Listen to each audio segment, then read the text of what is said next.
इन्ना आताइना कल कौसर फसल्लि लिरब्बिका वनहर इन्ना शानियाका हुवल अबतर सदकल्लाहुल अज़ीम।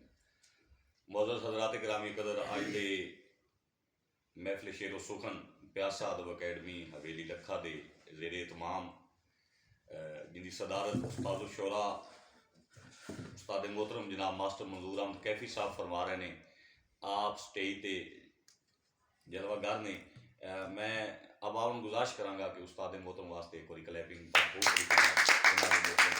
मास्टर मंजूर अहमद कैफी साहब और शुक्रिया मेरे उस्ताद मोहतरम इन्हां दी मुहब्बतां प्यार और दूसरे साढ़े कोल अज प्यासा अदब अकैडमी के इस बेहतरीन मुशायरे वास्ते साढ़े कोल बड़े खूबसूरत शायर जिन्होंने एहतमाम किया है इस महफिल शेरो सुखन का। मैं जनाब मुहम्मद आसिफ तबस्सुम साहब का भी शुक्रिया अदा कराँगा एक बार उन्होंने वास्ते भी क्लैपिंग भरपूर तरीके जिन्होंने इस खूबसूरत प्रोग्राम की अरेंजमेंट की। साढ़े कोल मौजूद ने प्यासा अदब अकैडमी के बानी जनाब मुनीर अहमद प्यासा साहब आ वास्ते भी एक बार भरपूर क्लैपिंग जनाब उस्ताद मुनीर प्यासा साहब सरप्रस्त आला प्यासा अदब अकैडमी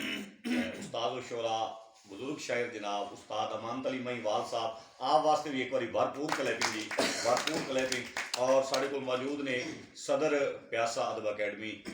दौड़े दे अजीम शायर जनाब राय नवाब खल साहब आप वास्ते भी एक बार भरपूर क्लैपिंग। और साढ़े कोल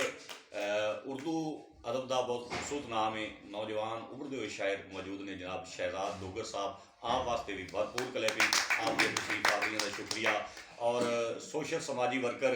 अदब के नाल बड़ा प्यार करते हैं जिन्हों का अदब के नाल बड़ा मुहब्बत अदब के नाल जिन्हों की बड़ी मुहब्बत है तशरीफ लिया ने बैलगनी तो समाजी सोशल वर्कर जनाब मियाँ मोहम्मद अली भट्टू साहब आप भी खुश आमदीद आ वास्ते भी भरपूर क्लैपिंग। तो जियो अल्लाह पाक के नाम तो इब्तिदा हो गई अल्लाह पाक के नाम तो शुरू हो गया शुरू करना अल्लाह पाक के नाम तो शुरू करना वाकफ जेड़ा मेरे हर हाल